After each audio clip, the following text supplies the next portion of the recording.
They are coming. Who?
It never shows.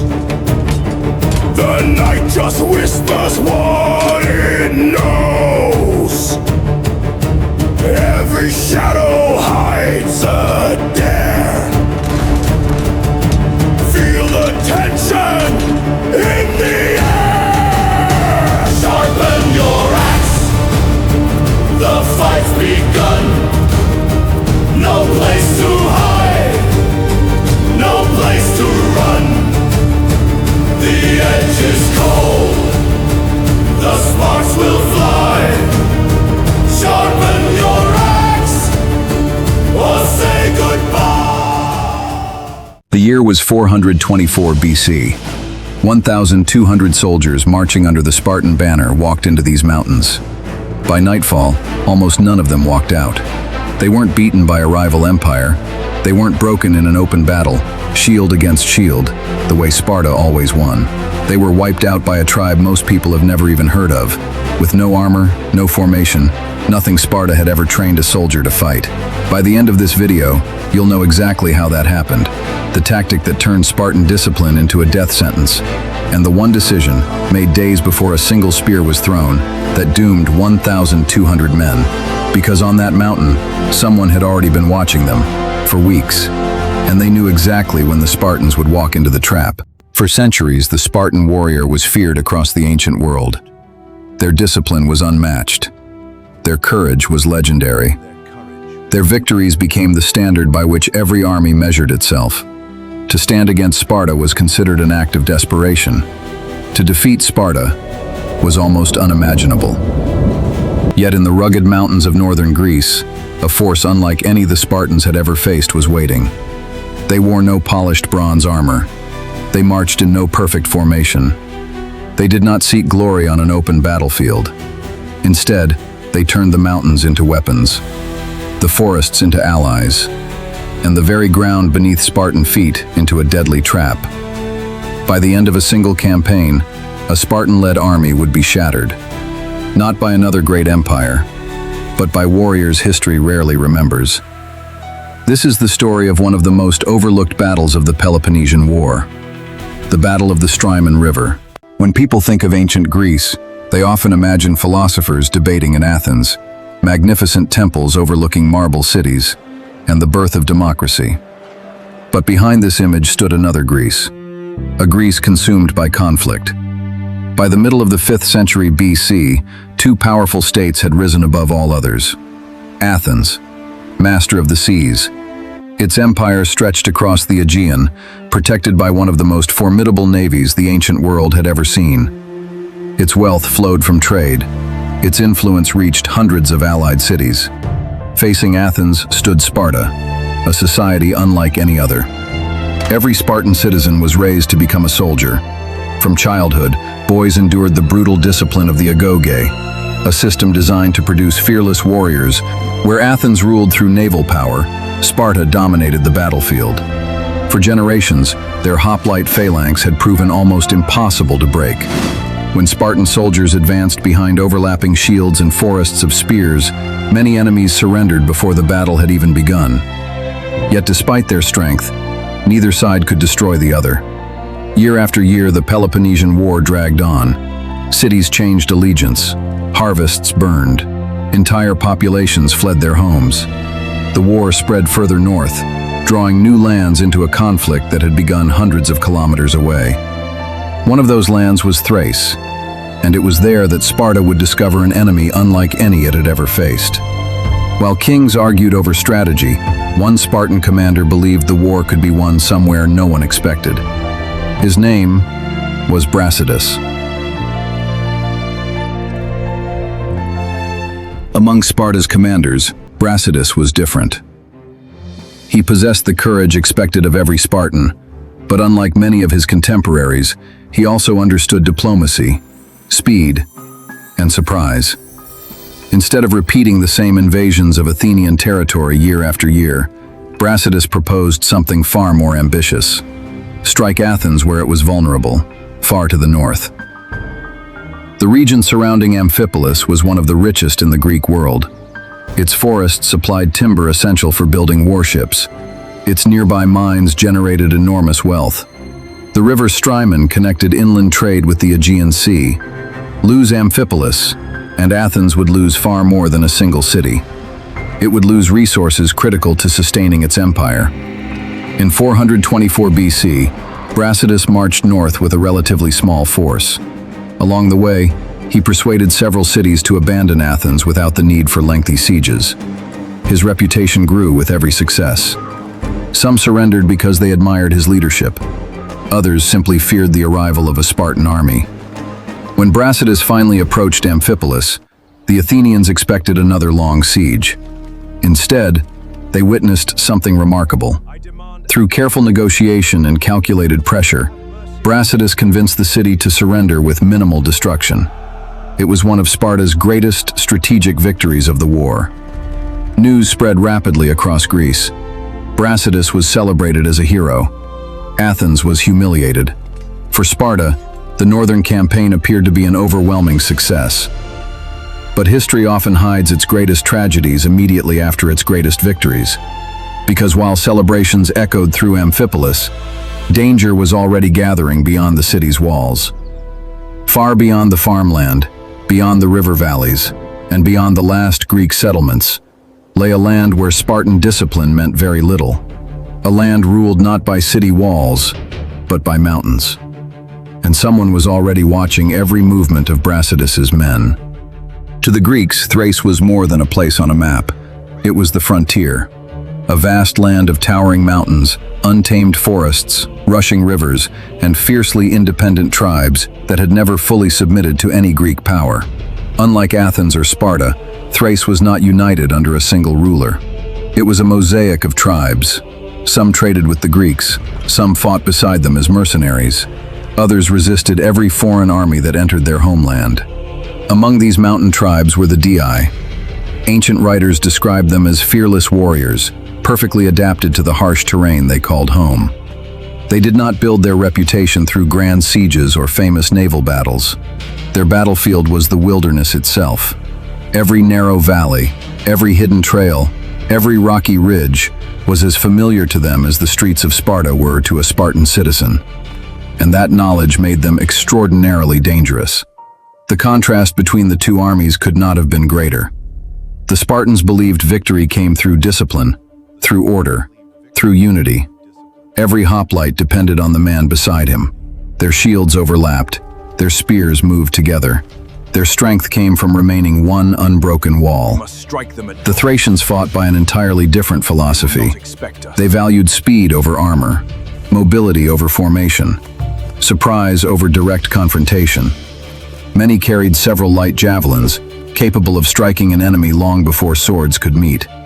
Others fought with the fearsome rhomphaia, a long, forward-curving blade that could slash over shields and strike with devastating force. Yet their deadliest weapon was neither spear nor sword. It was patience. They never attacked because they were ready. They attacked because their enemy wasn't. For generations, the mountains had taught the Thracians a simple lesson. Never fight the battle your enemy wants. Fight the battle you choose. And somewhere high above the valleys, Their scouts were already making that choice. While Brasidas' soldiers believed they had completed a successful campaign, the mountains had begun preparing one of their own.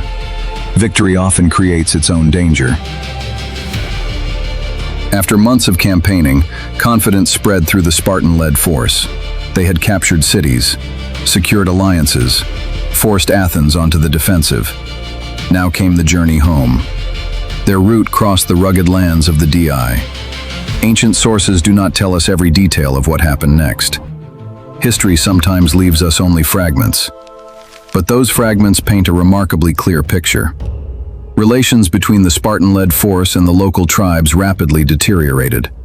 Whether through failed negotiations, growing mistrust, or the simple presence of an armed foreign army crossing tribal territory, conflict became unavoidable. The march continued. The columns wound through narrow valleys where steep cliffs rose on either side. Dense forests blocked the view beyond a few dozen meters. The terrain slowed every movement. Supply animals struggled along uneven paths. Heavy armor, so effective on open plains, became an exhausting burden. Every mile demanded more effort than the last. Still, the march continued. Perhaps the officers believed the hardest part of the campaign was already behind them. Perhaps years of Spartan success made them underestimate the danger. Or perhaps they simply had no reason to expect what was waiting ahead. Because nothing moved, nothing attacked. The forests remained silent. The mountains appeared empty. But appearances can be deceptive. Hidden among the trees, Thracian scouts followed every step. They counted the soldiers. They observed the spacing between units. They noted which men guarded the flanks, and which parts of the column were beginning to stretch apart. They weren't searching for a place to fight. They were searching for the perfect moment. Because unlike the Spartans, they had no intention of meeting their enemy face to face. They intended to dismantle the army, piece by piece, without ever allowing it to fight the battle it had trained for. The Spartan-led force marched deeper into unfamiliar country. Behind them, the safety of Amphipolis was disappearing. Ahead of them, the mountains narrowed. The trees grew thicker. The silence became heavier. Then, something changed. Perhaps it was the sudden absence of birds. Perhaps it was a scout returning with unsettling news. Or perhaps someone simply realized they could no longer see the soldiers at the rear of the column. Whatever the warning, it came too late. A shadow moved across the ridge, then another.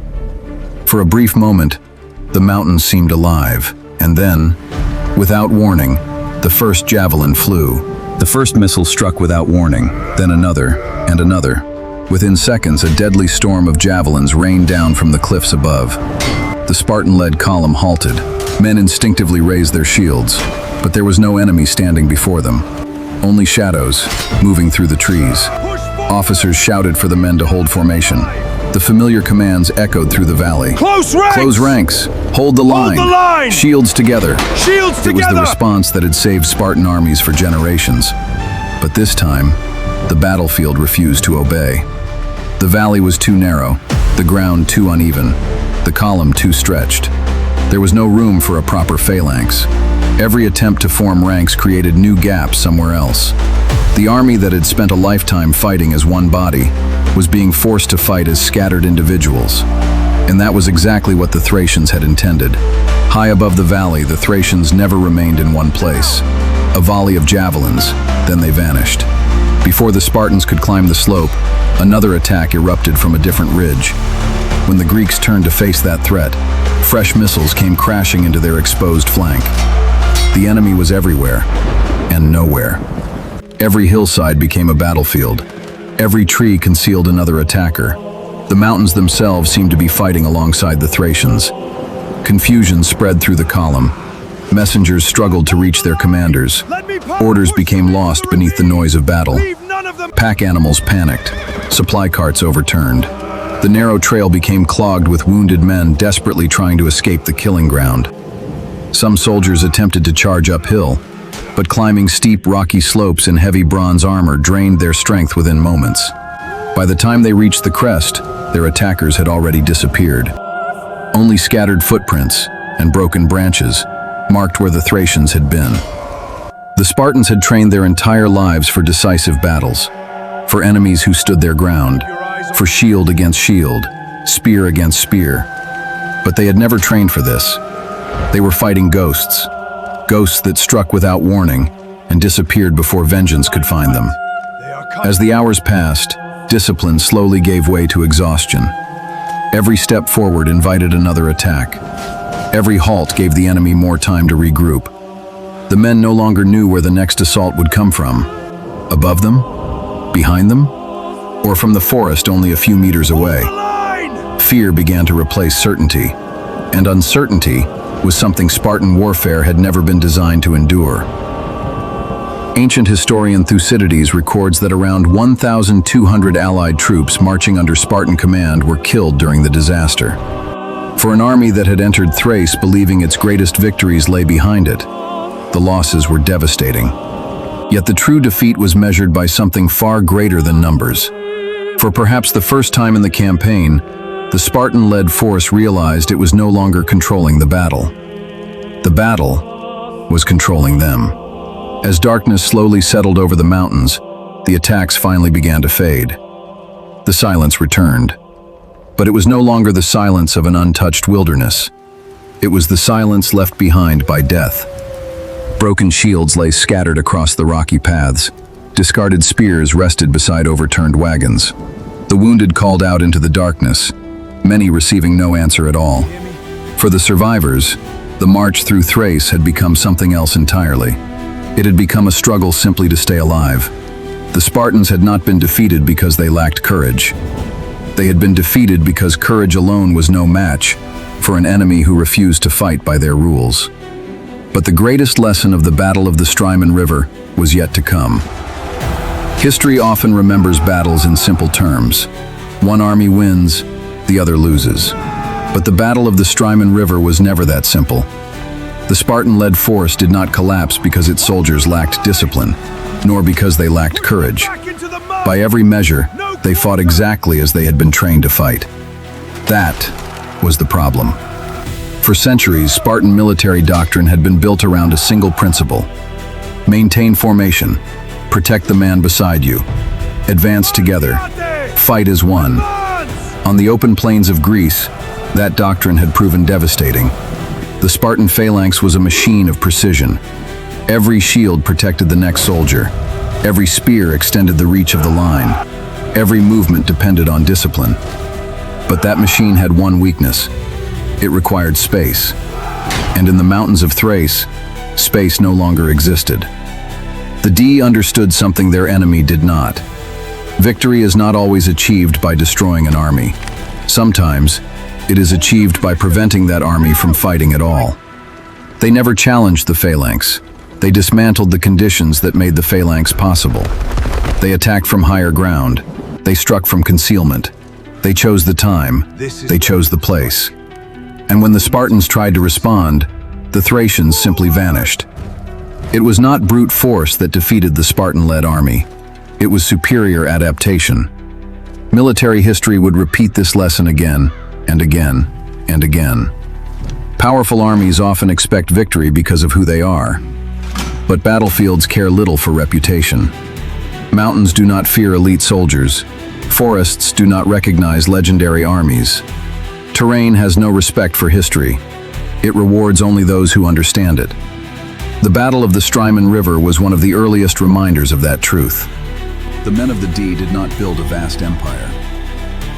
Yet their way of war left a lasting impression on those who survived it. Their greatest legacy was not the lands they conquered, but the lesson they taught.